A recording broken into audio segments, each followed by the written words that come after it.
Antes de continuar, preciso te dizer uma coisa. Esse não é um vídeo sobre teorias da conspiração. Não é sobre filmes de terror. Não é sobre ocultismo. É sobre o que a Bíblia de fato diz. E sobre o que a maioria dos cristãos nunca leu, porque está escondido em passagens que nenhum sermão dominical cita. Esta é uma das histórias mais perturbadoras e mais mal contadas de toda a tradição bíblica.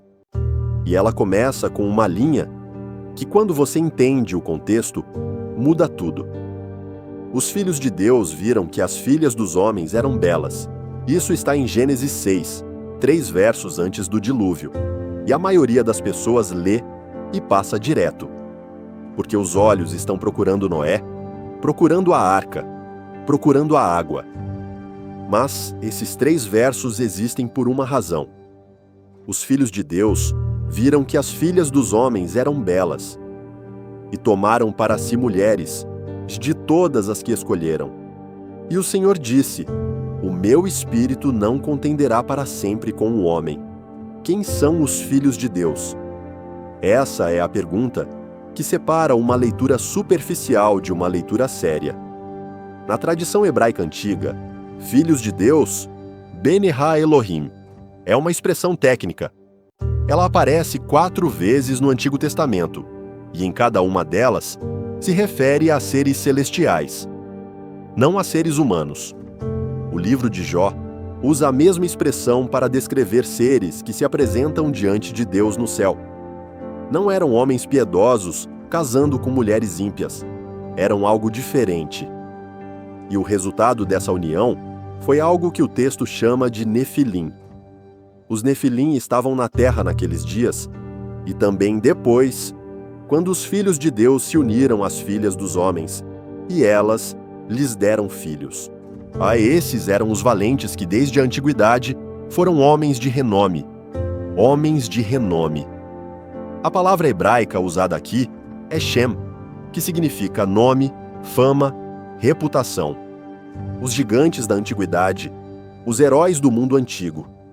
A narrativa bíblica está dizendo que grande parte da mitologia do mundo antigo, os semideuses gregos, os titãs, os heróis de Gilgamesh, tem uma origem que ela conhece e está descrevendo com sua própria linguagem.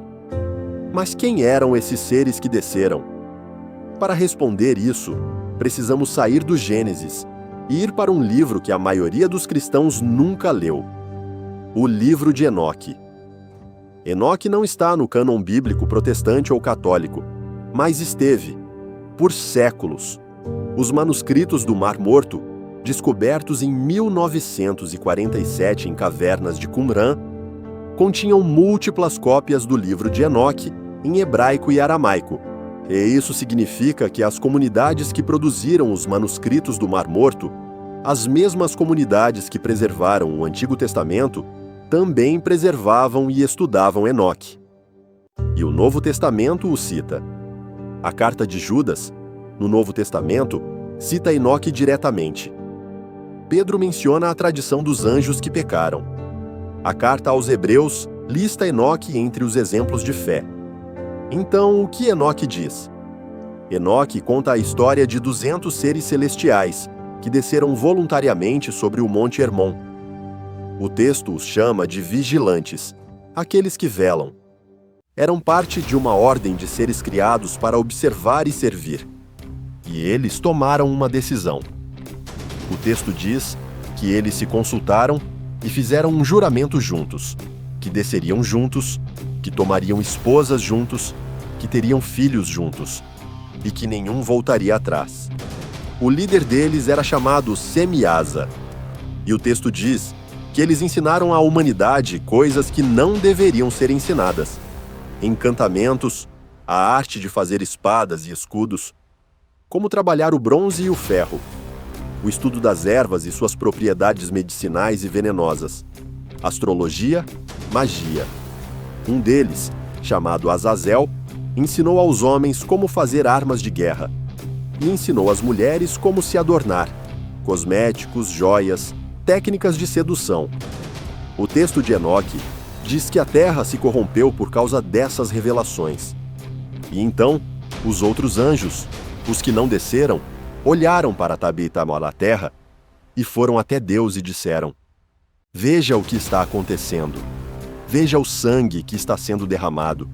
Veja a corrupção que está se espalhando. Faça algo. E Deus respondeu enviando 4: Miguel, Rafael, Gabriel e Uriel. Cada um recebeu uma missão, e Rafael foi enviado para prender Azazel. O texto diz: Amarra-o mãos e pés, lança-o nas trevas, cobre-o de pedras ásperas e deixa-o lá até o dia do julgamento. Gabriel foi enviado contra os filhos dos vigilantes, os Nefilim, para que se destruíssem uns aos outros. E ao dilúvio, coube a tarefa de limpar o que restou. Mas há um detalhe que o livro de Enoque torna explícito e que o Gênesis apenas sugere. Os vigilantes que desceram não foram destruídos com o dilúvio. Eles foram aprisionados. A carta de Pedro, no Novo Testamento, diz: Deus não poupou os anjos que pecaram, mas os lançou no Tártaro e os entregou a correntes de trevas para serem guardados até o julgamento. Tártaro. Paulo usa uma palavra grega, que na cosmologia clássica representa o mais profundo dos infernos, o lugar onde os titãs foram aprisionados após sua derrota. E Pedro usa essa palavra para descrever onde os vigilantes estão. Não destruídos, guardados, esperando o julgamento. Aqui é onde a história conecta com o presente de um jeito que muita gente prefere não pensar. Se os Nefilim foram destruídos pelo dilúvio, mas seus espíritos permaneceram, como o livro de Enoque afirma. O que eles se tornaram? Enoque responde: espíritos malignos. Aqueles que oprimem, corrompem, atacam e combatem sobre a terra. Porque a terra é sua origem. O Novo Testamento usa uma palavra para esses seres: demônios. Não os mesmos que os vigilantes aprisionados. Os demônios da tradição bíblica seriam os espíritos dos Nefilim mortos, seres que existem entre dois mundos, que não são humanos, mas nasceram de humanos, que não são anjos, mas descendem de anjos. E isso explica algo que sempre pareceu estranho na narrativa bíblica. Por que Jesus, quando expulsa demônios, os demônios pedem para não serem lançados no abismo? Porque eles pedem para entrar nos porcos, em vez de serem simplesmente banidos? Porque há uma negociação. Porque o abismo é o lugar dos vigilantes. E os demônios, os filhos dos vigilantes, sabem que se forem para lá, estarão com aqueles de quem descendem, guardados até o julgamento. E eles ainda não querem esse julgamento. Isso também explica porque Daniel, ao orar, espera 21 dias por uma resposta, e o anjo que finalmente chega diz que foi retido pelo príncipe do reino da Pérsia. Paulo fala de principados, potestades, poderes das trevas, hostes espirituais nos lugares celestiais. Não é metáfora. É a arquitetura de um conflito que o Novo Testamento descreve como em andamento. E o livro do Apocalipse conecta isso ao fim. O Apocalipse fala de Azazel, sem usar o nome, mas usando a figura, no bode expiatório do dia da expiação. Um ritual que remonta à tradição de enviar um bode carregando os pecados do povo para Azazel no deserto.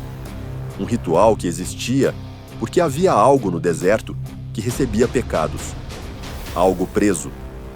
O Apocalipse fala do abismo que será aberto, do anjo que desce com a chave do abismo, da fumaça que sobe, das criaturas que saem.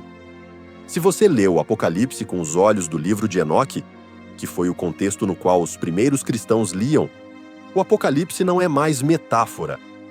É a conclusão de uma história que começou no Monte Hermon. 200 seres que desceram, fizeram um juramento, corromperam a terra, e foram aprisionados, e esperam. E o que o texto diz sobre o fim é que o aprisionamento não é permanente. Há um momento em que a chave do abismo será usada. Há um momento em que aqueles que foram guardados serão soltos. E antes que isso pareça ficção científica ou terror, lembre que estamos falando de textos que têm 2.000 a 3.000 anos, que foram preservados pelas mesmas comunidades que preservaram a Torá, os Salmos, os profetas, que foram citados pelo Novo Testamento, que foram encontrados nos manuscritos mais antigos que conhecemos. Não são histórias marginais, são histórias que foram deliberadamente afastadas do cânon popular. Não porque sejam falsas, mas porque são difíceis. Porque um Deus que criou seres que puderam escolher descer e corromper a humanidade é um Deus mais complexo do que o que cabe em um sermão de 30 minutos. Porque uma cosmologia em que existem hierarquias de seres, guerras nos céus, aprisionamentos e julgamentos futuros, é uma cosmologia que exige que você leve a narrativa a sério. E levar a sério é desconfortável. Mas é o que o texto diz. O que a Bíblia revela sobre os anjos caídos não é uma história sobre rebeldia abstrata. É uma história sobre escolha, sobre consequência, sobre a ideia de que seres com capacidade de escolha, sejam anjos ou homens, podem usar essa capacidade para corromper o que foi dado a eles para guardar. Os vigilantes foram criados para observar, e quando começaram a desejar o que observavam, tudo mudou. Há algo perturbador nessa imagem, e não porque os vigilantes sejam monstros incompreensíveis, mas porque o movimento que os destruiu é completamente irreconhecível. Viram que era belo, desejaram, desceram, tomaram. Em nenhum ponto, o texto diz que eles pensaram que estavam fazendo algo errado. Em nenhum ponto eles hesitaram, fizeram um juramento entre si e desceram juntos. E o mundo nunca mais foi o mesmo depois disso. Essa é a história que a Bíblia conta, não nas páginas que você já leu, mas nas que foram deixadas para trás.